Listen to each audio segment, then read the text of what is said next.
Yo, Clock Dodgers, what's up, guys? I appreciate you as always for joining me. It is a beautiful day today.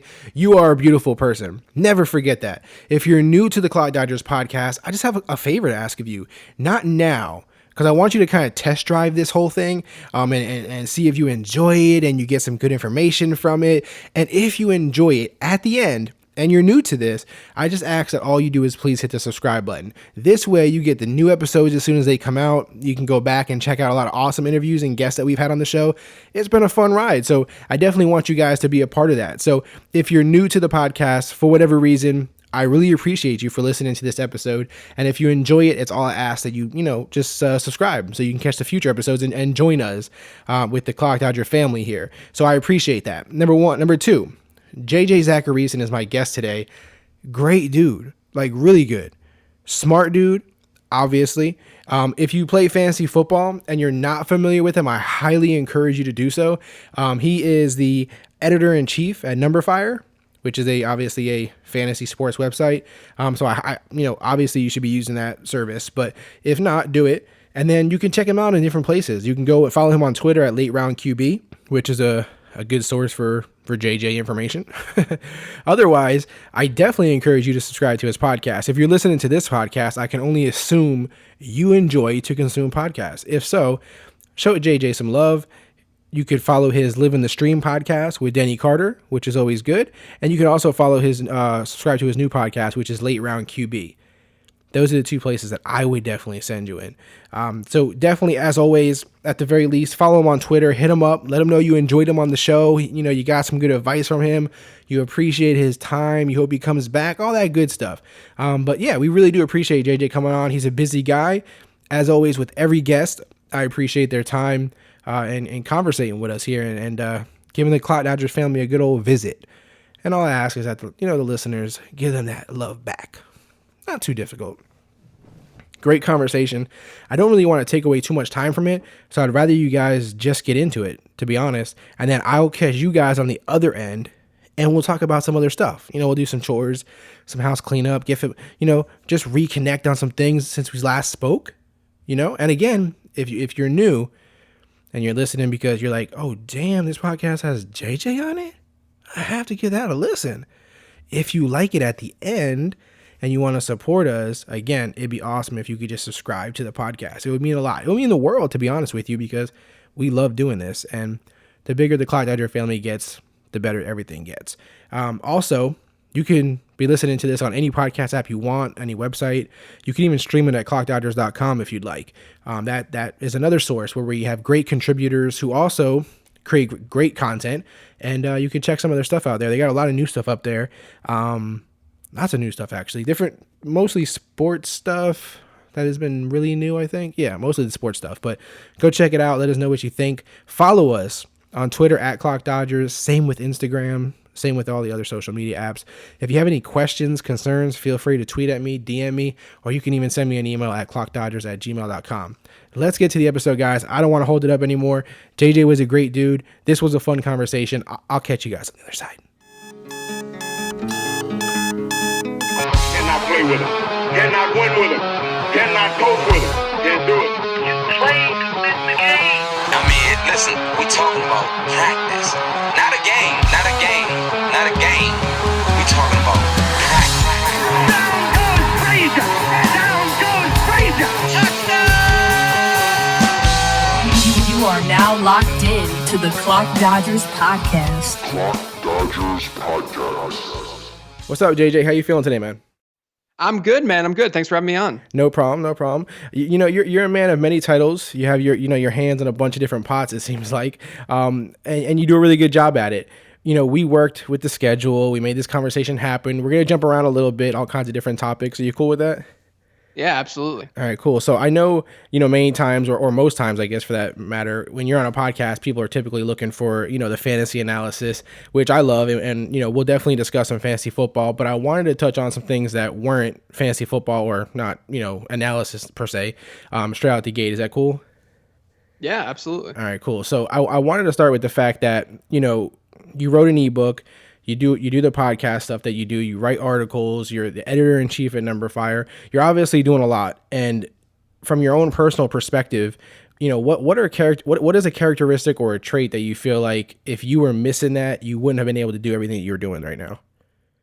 I think it's the passion for fantasy football and for the community and the industry and all of that combined. I think that's a huge driving point. I work from home, have an office in my house, and it's great. I'm very fortunate. But at the same time, when I tell people that, they ask me, how do you work from home? I mean, how do you stay focused? How are you able to do that? And honestly, the reason is because I enjoy the stuff that I'm working on and I'm passionate about it. If you don't have that passion, I think you're not able to keep thinking outside the box and creating new ideas and coming up with new ideas. Otherwise, you just kind of stay stagnant and you're not creating these new things for people to absorb and read and dissect. If that passion's not there, you're just doing the same thing over and over again each season, and that's not going to allow yourself to be the best you, really. And so I think that's really what it comes down to. Yeah, and that's a strong thing to mention, passion, because you also got to assume on the other side of that is not everybody has success obviously right away or straight out the gate, and if you don't have that passion, those people tend to just stop doing it, right? Totally, absolutely. I mean, I was lucky that it took me a little bit of time to get a job out of this and be doing what I'm doing, but again, like without that drive to begin with, and without that love for what I'm doing, there's no way that I would have been able to get a job. For sure. So more often than not, many people, doing their jobs, and they're doing jobs they don't love. So it's a paycheck, it pays the bills, but it's always, it leaves them unsatisfied, I guess you could say. I've talked before in the podcast about even a time in an office when I worked in an office one time where someone came back from vacation and, I asked, how was it? You enjoy yourself? And they were like, it was awesome, but back to reality now. And they were like, It sucks to hear people say that, but at the same time, it's like we control that reality. So, if you're doing something like a 9-to-5 that you hate, it's kind of you're kind of putting yourself there, and obviously circumstances and stuff happen, but you're someone who went from doing a job that you weren't crazy about, I guess you could say, and transitioned to this job that you love. What advice would you give for people who, and there's obviously a lot of them out there, who want to make a jump like this, either in the fantasy football industry or just in general, that you feel like made it easier or more possible for you to make that leap? Yeah, I mean, I think that you have to look at time management first off. I worked a 9-to-5. I was working in the ad agency world in my last life, and I just wasn't getting enough out of it. But I also was finding ways within my job to not cut corners, but to be more efficient. And that saved time for me to do some work maybe at work, or whenever I got home, I wasn't as drained because I wasn't spending all day just kind of spreading out my workload for that day. I was getting everything done in 4 hours rather than 8 hours. And I think that efficiency and that way of thinking really can help you kind of hone in on what you're trying to do. But then on top of that, I think that it just kind of goes back to that passion and just you trying to differentiate yourself a bit. I think the number one thing that folks need to recognize is that if you're going to be a fantasy football analyst, let's say, it's not going to work out if all you're doing is posting rankings. Right. That's not differentiating yourself. You're doing the same thing that everyone else is doing. You have to think outside the box.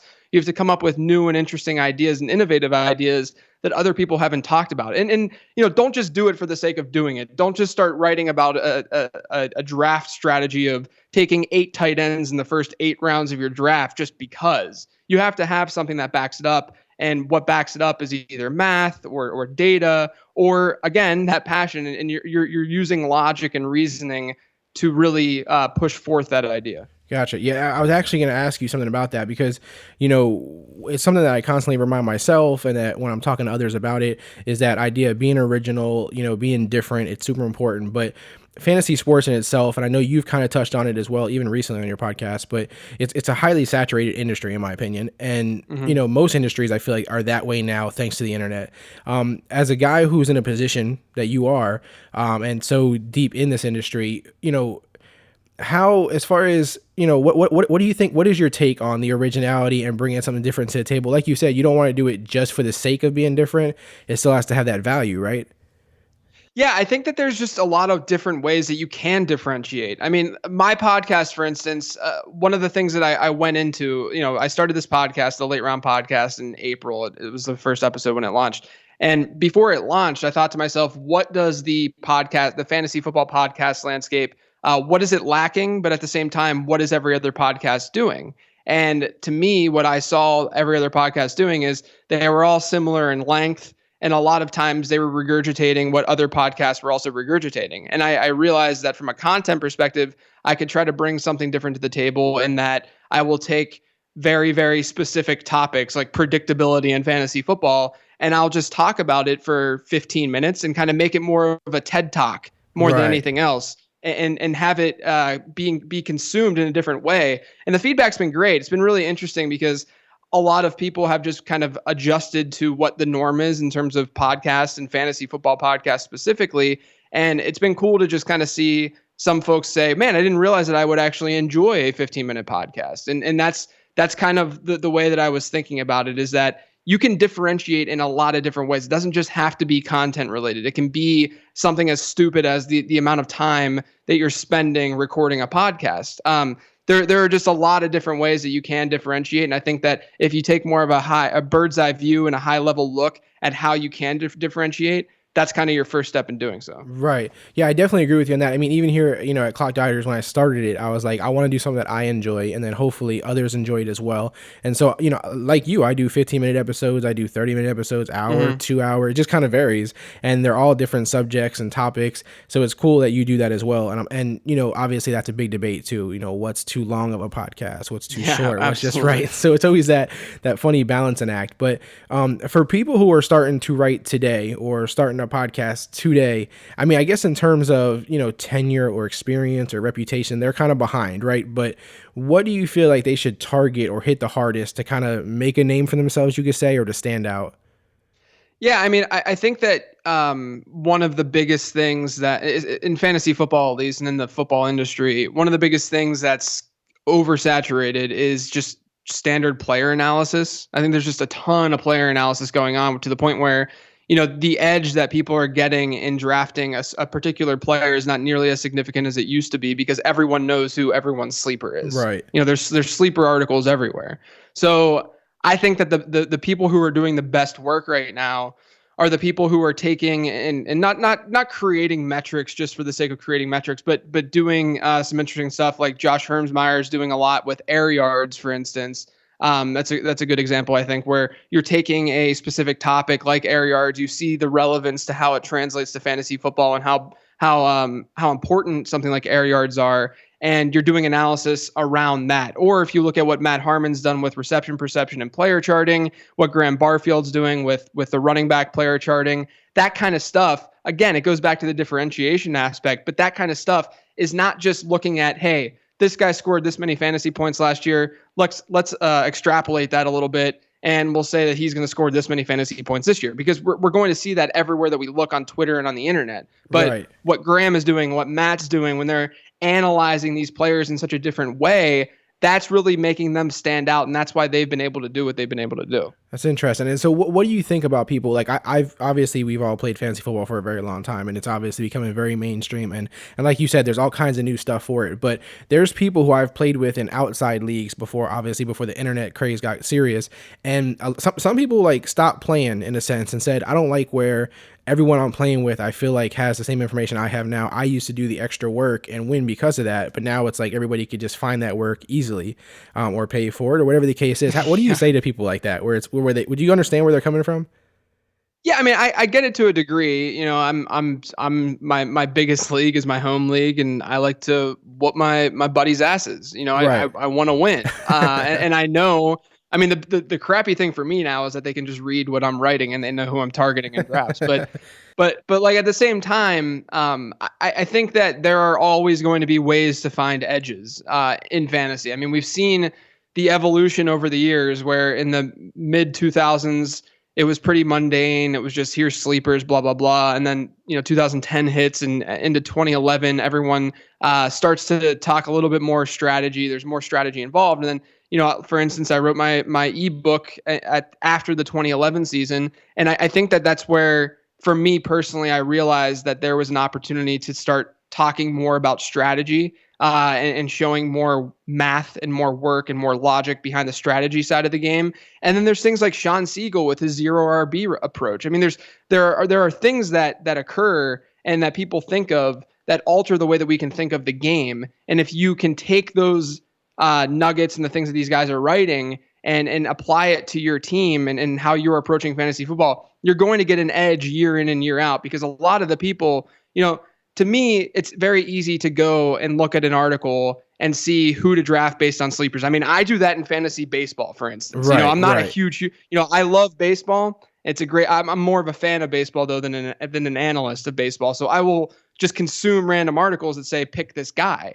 But when it comes to, if you're really trying to gain an edge over someone else, I'm all about taking a step back, looking at things from a bird's eye view, seeing how the game is actually played and how you can take advantage, and look at the game theory aspect of things. And that's where strategy comes into play. Gotcha. So I think that's kind of where, the people who usually have an edge via finding the right sleepers and player analysis and that kind of thing, that's where I think the edge is made now, because the difference between the best player in your league to the worst player in your league in terms of player analysis and finding those sleepers and finding those breakout players is not that significant anymore. But the difference between a guy who understands lineup structures and knows when to draft what positions versus the guy who's on the other end of that spectrum is a lot bigger. Right, absolutely. And those guys who leave always come back. They can't leave the industry for too long. Yeah. So another thing I wanted to ask you is we're seeing, as fantasy football becomes more mainstream, more pop culture, we're seeing people get into the industry who weren't always in the industry, entertainment-based people, right? Sometimes that seems to strike a chord with people, because those people get gigs, they get jobs, and they kind of make a living off of fantasy football, even though it wasn't like their background or their expertise or anything like that. How do you feel about that entertainment aspect that's kind of making its way into fantasy football and the industry? Does it bother you, or are you a fan of it? I'd say that I would lean more towards the it bothers me side of things, mostly because I know how amazing some of these analysts are that are out there who aren't necessarily as noticed or as out there as these people who are getting Sirius XM gigs and stuff. Right. So that's the side that bothers me. But I think at the same time, we have to channel that and realize the reason why some of these people are getting the gigs that they are. And it's because a lot of what we're doing is entertainment based. Right. When I'm writing an article, I'm not writing that article simply because I'm trying to get my opinions out on things. I'm writing that article because I'm trying to be entertaining for people, and I'm trying to make them less efficient at their actual 9-to-5 job by reading that article. But right. I do podcasts and stuff, and I try to be entertaining on those podcasts. I mean, I do a podcast called Living the Stream with my buddy Denny Carter, and we do this the podcast every week during the football season, and the podcast itself has turned into more of a whatever. I mean, we're basically, he's a dad, I'm not a dad, but we basically just tell dad jokes and talk about really stupid stuff. And we're very self-deprecating throughout this entire podcast. And that's what it's just kind of become, because it's more, and people love it because it's entertaining. It's just more fun that way. Right. And I think that people, while there is the competitiveness of fantasy football, and I'm all about that side of fantasy football, don't get me wrong. I mean, I wouldn't be doing the analysis that I love to do if not for that competitiveness. But we also have to realize that the other aspect of fantasy football is the community and bringing together and being fun and entertaining. And I think that's what we really need to focus on with these people who are getting hired. So while I get annoyed by it, sure, and it's frustrating that there are some people who have no idea what they're saying, talking to a large audience. At the same time, I think we need to realize that those people are doing so because they can talk to a large audience. They're good at it. And that's a skill in and of itself. Right. So you kind of, if you have an issue with it, it's the idea is to get better at the entertainment side of it too, I guess. Yeah, that's exactly it. I mean, there are so, like I said, there are so many good analysts out there who are pushing forth so much good work, both from a film side and a data side. I skew data more so, but like the kind of work that these numbers people are doing is phenomenal. It's just that they haven't channeled all of it or bucketed it in the most consumable way just yet. And I think that has to do with that kind of connecting with the consumer and the entertainment side of things. Absolutely. I totally agree with you. And so if we hopped in a time machine right now, we took ourselves 5 or 10 years into the future, how do you see the fantasy football industry then, evolving? Do you feel like we've hit the peak, or do you feel like there's so much more room still for growth? I think there's plenty of room to grow. I mean, there's a lot of casual players out there. And I think that what will happen is you're going to find that the guys who are pretty interested in fantasy football that are reading articles in March, April, May, those people are going to become even more intense and more insane. Maybe some will become analysts. The people who are more casual right now might become those people. And then there's still a subset of people who just don't play fantasy football that will come in. I mean, the industry is most definitely still growing. So I don't necessarily see, I don't necessarily see changes to how we are consuming the information. I think content is still going to be huge. I think that videos, so that boils down to video, podcasting and stuff. I think that stuff is going to become even bigger because it's just becoming bigger in general. But overall, I think that if you kind of tier the demographics up, everyone will kind of move up a level, because that's how engaging and addicting, in a way, fantasy football really is. Absolutely. All right, man. Well, I mean, that was some of the questions I had about you and the industry in itself. I want to get to some of the listener questions, and then we'll jump to foul or no foul before I let you go. So we're gonna go straight to listener questions right now. These questions come from different people, whether it was on Twitter or Fantasy Life app, different things like that. The first one is from Josh Crocker. He at JC Crocker on Twitter. He says, "How do you look at player values when the demand isn't really fixed because half the lineup is flex when it comes to starting players?" That's a really good question, and one that I think like Scott Fishbowl, for instance, that the big league that Scott Fish runs is a good example of how to value players that when you have those massive flex spots. The way that I look at it is, look at your scoring system, see which positions are favored most whenever you lump wide receiver, running back, and tight ends together, and then think of the demand in that fashion. So with Scott Fish and the Scott Fish Bowl, the way that I saw that running backs had a ton of value because you're getting points per first down, and it's a standard scoring league. So when it's a flex spot and you're getting, for instance, a point per reception, wide receivers should dominate that flex spot. So I assume, in a PPR 2 running back, 3 wide receiver, 1 flex league, I go into the draft assuming I'm starting 4 wide receivers. Right. But with the Scott Fish Bowl, you have all these flex spots. I was assuming essentially that you are starting running backs in those flex spots, so I went running back heavy. I mean, obviously, you can also approach it from the perspective of, if it's like a half-point PPR, you're starting in most standard leagues, you're starting 2.5 running backs and 3.5 wide receivers, and kind of go from there. But generally speaking, look at the scoring settings and then see which positions become the most valuable as a result of that. Gotcha. All right. The next one is from at Adam Cahill, at the other FF guy. He says, with the oversaturation of fantasy stats and metrics in the industry, what are things that you get most excited to read from other writers? Man, that's a really, really good question. I think it goes back to what I was talking about with the differentiation stuff. I mean, if there is, if there's kind of a basic statistic that comes out, I think less is more oftentimes with data. I think that we take data too far and we try to do things with data that's unnecessary. So I think that when someone takes a data point or a stat and turns it into something really, really meaningful by just kind of displaying it in a different way. Again, I'll go back to the air yards example. Air yards is such an easy to consume stat. We know what air yards means. Right. We know intuitively what it is, but we also know through the analysis that's been done that air yards matter a lot in terms of how you should evaluate fantasy football. So anytime there's stuff like that that's pushed out there, I want to consume it. And then I'm just going to go back to the player charting thing too. I think that there is some inherent subjectivity to player charting, of course, but I think that it's also a really nice way to kind of merge the film watching and the data side of football and fantasy football to a degree to come up with some really, really interesting stuff to digest. And you get more out of the player charting stuff than you might see with data or that you might see with film, because when you're watching film and you're not charting it, you're not able to consume everything that you think that you're consuming. And with data, you're not able to put context around everything that you're looking at. So anything that's done with it from a player charting perspective, I love to digest as well. Interesting. Okay. The next one is from at ZPERB8, Perbs8. I can't say it. I don't know. Which real life wide receiver 3 will have the best fantasy season? I guess guys like Doxson, Cobb, you're assuming are wide receiver 3. So is there anyone that you think of in that role that you feel will have a great fantasy season this year?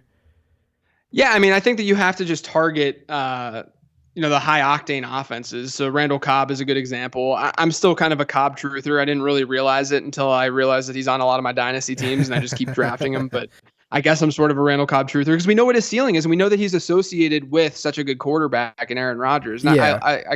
I love that. I think a a really, really interesting guy that is going to be more valuable than what people realize this season is Ted Ginn in New Orleans. Obviously we've seen that Devery Henderson, Robert Meacham kind of role be filled with guys who are very volatile week to week with their scoring because they're simply deep threats. But I think Ted Ginn has shown us that he's a little bit more than just a simple deep threat.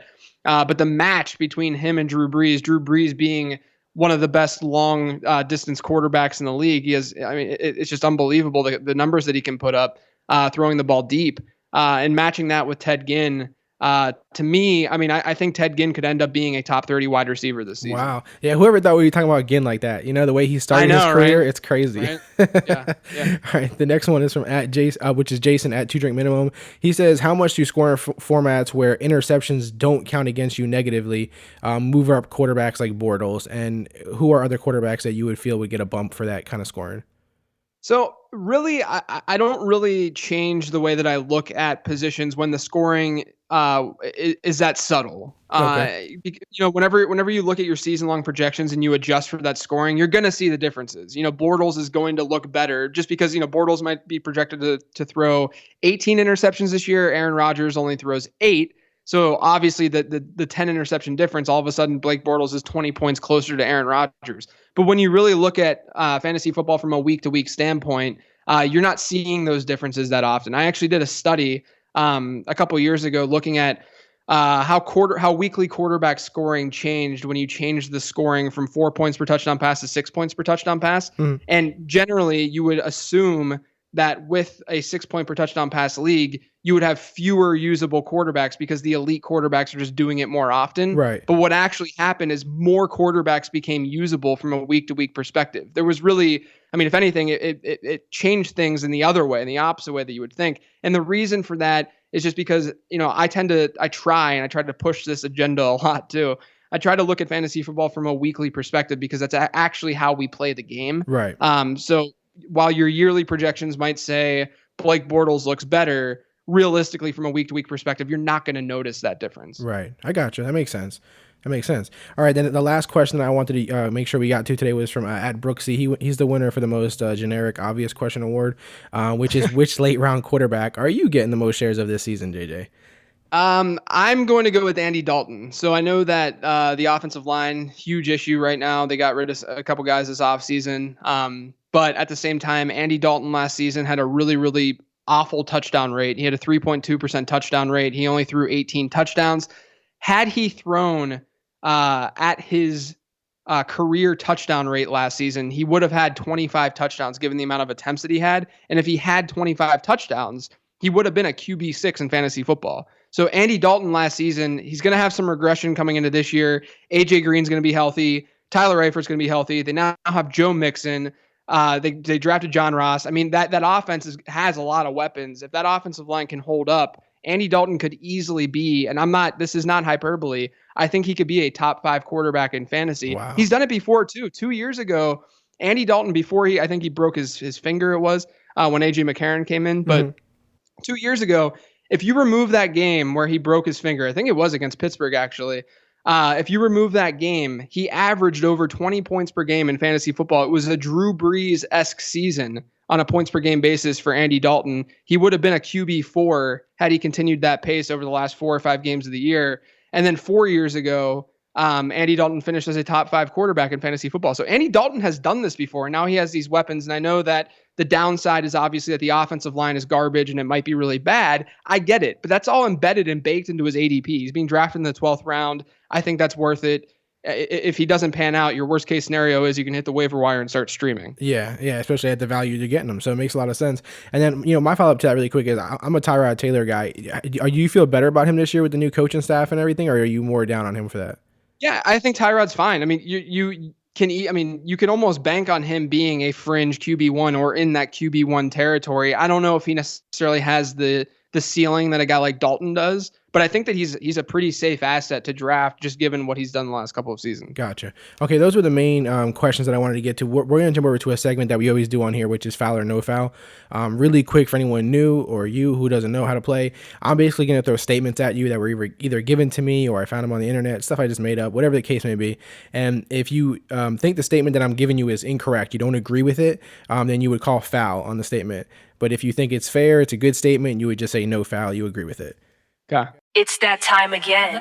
Let's play another round of foul or no foul. So the first one, Jake Cutler will call the Bears games better for Fox than he would have called them being the starting quarterback for the Bears in week 1. Foul or no foul? Ooh, man, I'm gonna say no foul. Dude, Cutler got so much. Like, I get it. I get it. He's not the best quarterback in the world, but I also think he got a little too much flack for what he did or what he perceived to do on the sidelines and off the field. Gotcha. All right. I see that. All right. The next one. Talented singer Ed Sheeran, man. He made an appearance on Game of Thrones this past weekend, which really pissed a lot of people off.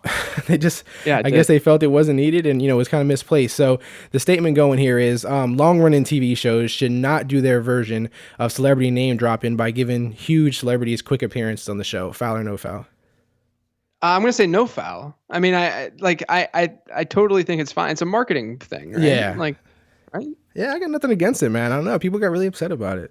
Yeah, they did. They he really deleted did. his Twitter and everything. He was not happy. Yeah, crazy. All right, the next one.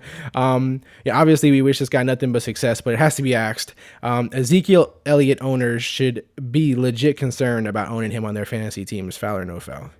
I'm gonna say no foul. I mean, I think that's certainly the case. Like, I mean, I've read a lot of reports that the suspension could be a lot longer than what we initially thought and anticipated. I wouldn't basically what I'm saying is I wouldn't be shocked if he gets hit with like a 6-game suspension. Gotcha. All right, that's fair. The next one. The Steelers shouldn't pay Le'Veon Bell number 1 running back money plus number 2 wide receiver money. Foul or no foul, JJ? No foul. I could go on for hours about why that's a terrible idea. So what I always go back to, so I understand that Le'Veon Bell is elite at his position and he's one of the best running backs. I mean, he could potentially be one of the best running backs of this era. I mean, he's that good, right? The problem is that you're comparing him to other running backs and the position itself is inherently not valuable. So if you're going to spend money at the running back position, it just doesn't make that much sense because there's an opportunity cost in doing that because you're not spending money at other positions of more worth, whether it's quarterback, cornerback, edge rush, wide receiver, the positions that either stop the pass or enhance the pass, because that's what this league is right now. And I understand that he catches passes and that he's a great receiver, but inherently the running back position is not that important. I mean, think of it this way. Justin Tucker is a fantastic kicker. Justin Tucker could end up being one of the best kickers of all time. Last season, he had one of the best kicking seasons of all time.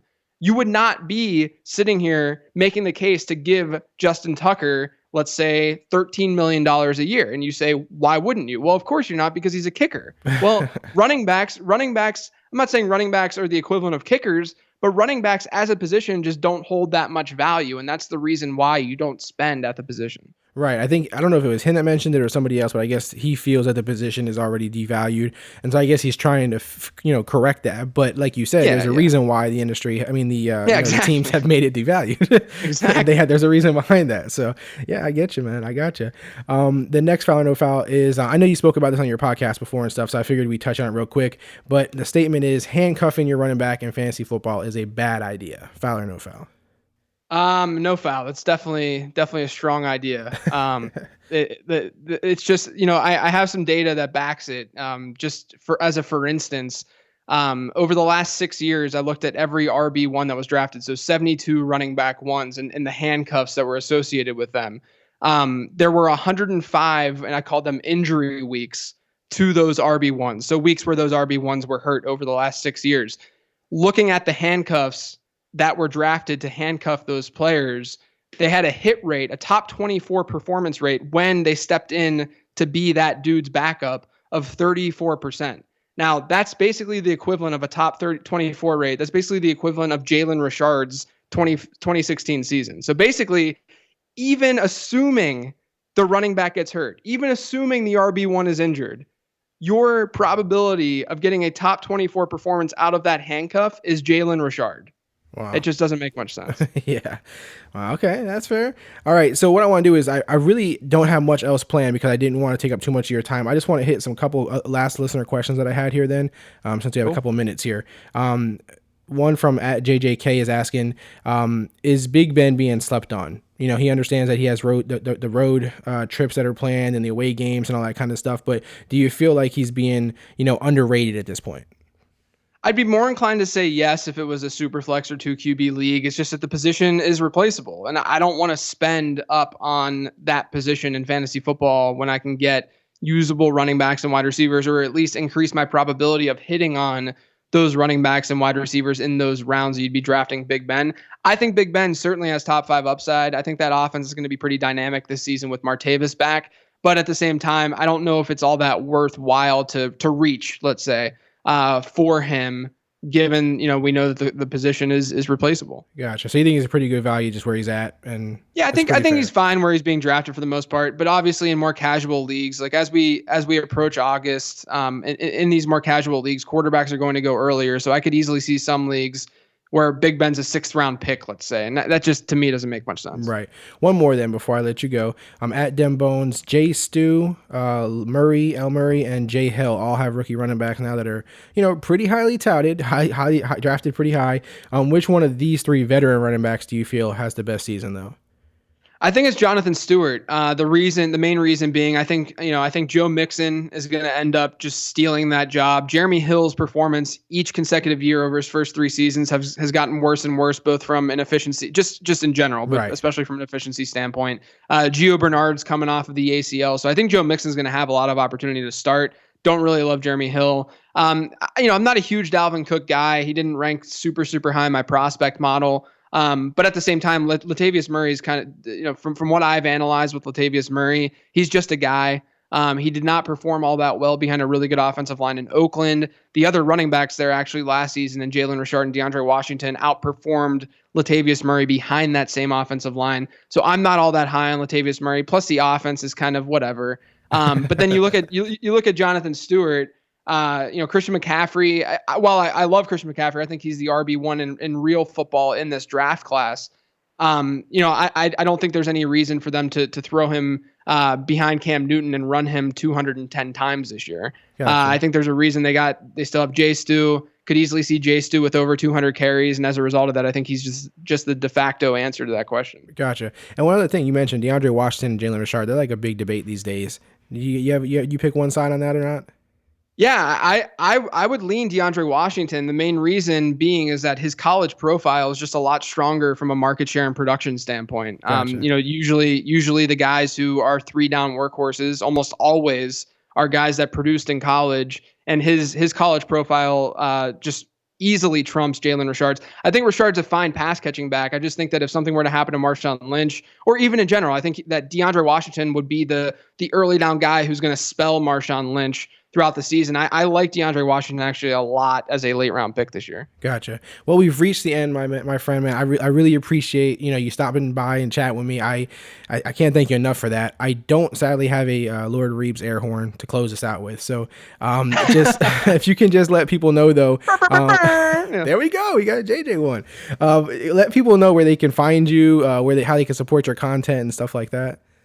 Yeah, I'm on Twitter at Late Round QB. All my work is over at numberFire.com, and I've got 2 podcasts. One that I'm really trying to promote in the Late Round podcast, which I'm going to be doing a few times a week during football season. I do 2 a week right now.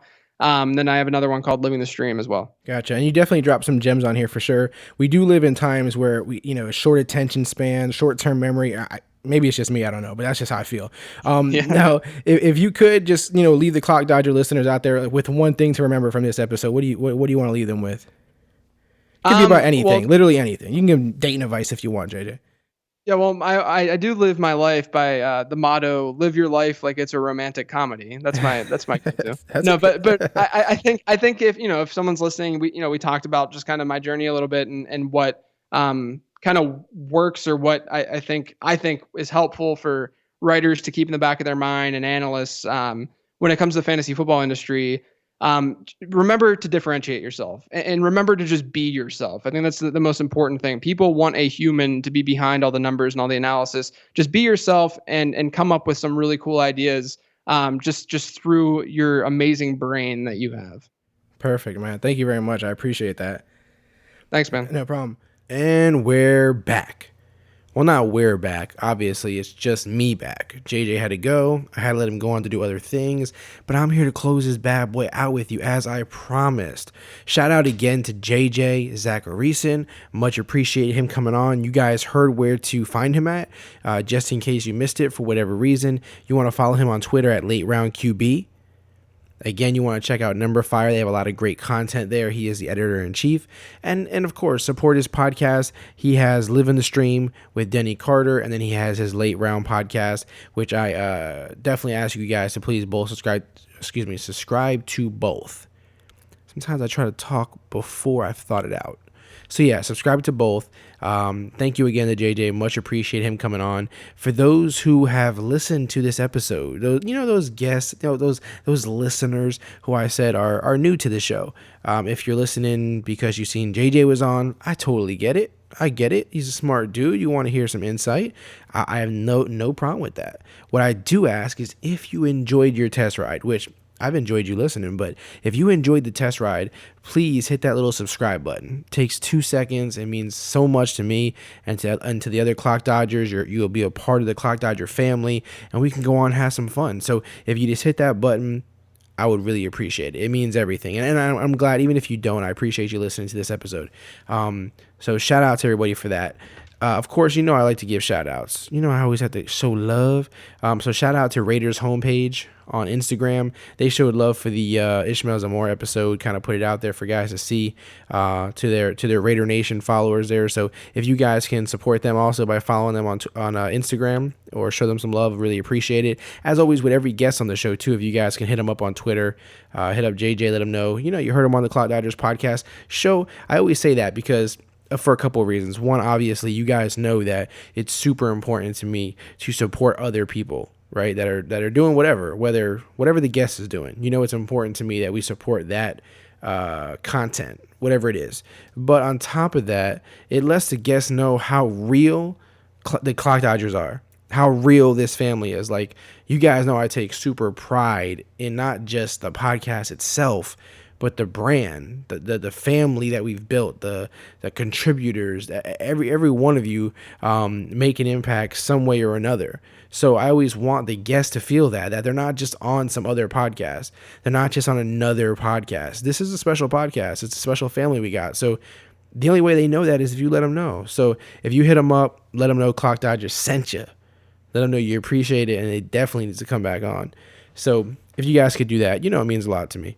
And to the guests. That's what's most important. Show our true colors, guys. That's really all as far as that is concerned. As far as JJ is concerned, definitely, do those things. The other stuff that I wanted to hit on really quick was if you guys haven't checked out clockdodgers.com in a little while, please do so. I ask that because, again, as always, there's a lot of great contributors there, and they'll get overlooked if you don't go check out clockdodgers.com right now. Just to kind of give you a quick, briefing on what's been on there just of recently. This is all within the last few days, probably. We got Nick's Knacks. It's a tongue twister. Nick's Knacks, which is written by Nick Martinez. He's actually a new writer at Clock Dodger, so shout out to Nick Martinez. I definitely suggest you guys go out there and check his stuff out. He's got these cool articles where he's not writing about one topic, one niche, area. He's literally going to write about all kinds of stuff he experiences, things he's gone through, all different things. And in this instance, the first article happens to be a sports article where he talks about he went to 3 of the American major sports championship games. So he went to a World Series game, he went to an NBA championship game, and he went to a Super Bowl. It was pretty cool. That's pretty neat. Not everybody gets to experience that, So check out his story. Then you also got the census rankings that are always being updated. They were just recently updated, the running back. So we got the top 50 up there by Swagzilla. Those are census rankings. Unlike any rankings that you have, not just some experts rankings or some analysts rankings or whatever you want to call it. These are rankings that Swag puts together through community votes. So it's literally like rankings that you made. You, the community, you made them. That you chose where these guys belong. And I don't agree with them all. He doesn't agree with them all. The community obviously doesn't agree with them all because everyone votes different ways. But it's cool to kind of see an idea of what, when you're entering your drafts or whatever the case may be, that the overall group feels might happen. So then you kind of know where guys might go, even if you don't like them, and stuff like that. So it's cool to strategize around. Of course, we got the guys dropping the tee to green articles. Those are golf DFS articles. This particular matchup has ended, of course, by the time this is out. But check those out. Win some money, have some fun. They got some good stories in there. We got Tricks of the Trade. Tricks of the Trade was cool too. Another article where he took the community interacted with it. And so you got guys on there. Oh, of course, this is by Tyler, if I didn't mention that, at Trade MFLA on Twitter, or Trade Master on Fantasy Life app. But he again took what people took a stand on, things that they believe is going to happen this fantasy season, and he weighed in on what he thought about it. So it's cool. Again, another thing that gets you guys involved. If you guys don't see the overall thing here, is that we want you to react and interact with us. That's the part of Clock Dodgers. When I say it's a family, I'm not kidding.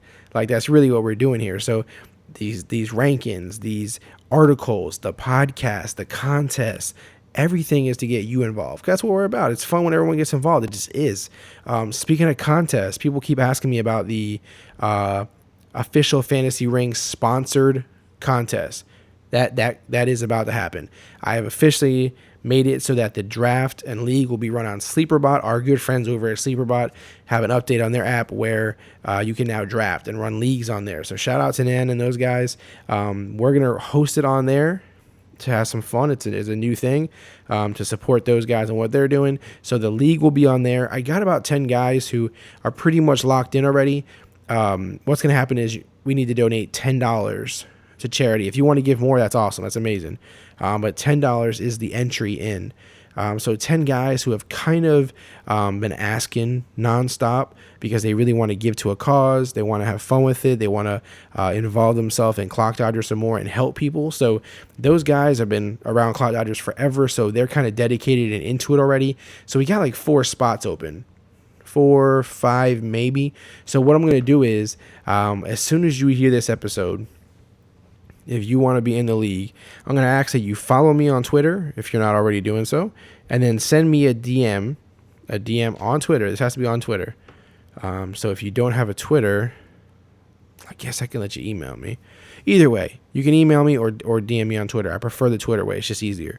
But what I'll do is the first 4 people that DM me and title, all I want you to say is, I want in. The Twitter DM timestamps it. I'll know who the first 4 are. Obviously, I can't pull no shenanigans. And the first 4 that give me the I want in will be in. If guys who are inside that 10 that I said are pretty much in already, send it, then of course you still have a chance because I won't count them. And don't hesitate to do this depending on when you hear it. Don't worry about when you hear this podcast. Just do it anyway. The reason I say that is you never know who else has done it because they may have not gotten to the episode yet. And 2, the future contests that I do, those people who would DM me and say I want in will kind of be at the front of the line for the next group, just like these 10 guys are. That's where you'll end up for the next contest because we're going to do more and more contests. It doesn't stop here, guys. The overall idea here is to do good and to help others and to push it forward. And so that's what we're doing. And so we're going to have fun doing that. So this one, I need at least 4 people, I believe. But everybody who wants to be in it, just DM me and say, I want in. You got to be following me too. At Clock Dodgers. If you're not familiar, it's at Clock Dodgers. CLOCKDODGERS. Do that now. I'm telling you, first come, first serve. I can't pull no strings on this. So, although I kind of did for the first 10, right? I'm not pulling strings though. They're like super into it. They've messaged me out the blue, sent me emails, are staying on top of it, and they keep asking. And I mean, really though, if they don't respond quick enough and other people have, you're going to be in. That's why I say just do it regardless of when you hear this so that you may get in. You never know what happens. But other than that, guys, those are the big things going on right now. Go to clockdodgers.com. Subscribe to this podcast. Don't just listen. Don't just find the link, hit it, and listen whenever you see it. Subscribe. You'll get to go back and hear all the old episodes. You can get the new ones as soon as they come out. This way you don't got to wait and see links or someone telling you about it. Just subscribe. It's so much easier. And again, it helps us out. If you haven't left a review, I'm always going to remind you guys because it's pretty cool to do. And I will be randomly picking people from time to time out of the reviews to send them Clock Dodger wristbands. So if you're in there and you left a review, I mean, you're just automatically like in there for contests and such like that. So right now, if you do that, you may just randomly win some shit. Who doesn't want to just randomly win some shit? Some stickers, some wristbands, a shirt here or there. You never know. So shout out to everybody. I really appreciate the continued support. It means a lot. I can't express that enough. And it's always an important thing to me that this podcast isn't like the other podcasts, isn't like what you're listening to. It's different. We do things differently here. We have fun. We get the insight, the advice, whatever the case may be. If you have any suggestions, any comments, any ways you want to contribute, whatever it is, hit me up. Just hit me up. You can do it the old-fashioned way. Email. It sounds funny saying that's old-fashioned, but it just seems like it sometimes. ClockDodgers@gmail.com is the way to connect with me there by email. Otherwise, you can follow me on all the social media platforms at Clock Dodgers. I look forward to seeing you guys around. As always, guys, you know the deal. Be kind. Be great. Keep dodging. Visit clockdodgers.com for more unique content. Connect with us now by following at Clock Dodgers on Twitter, Instagram, and Periscope.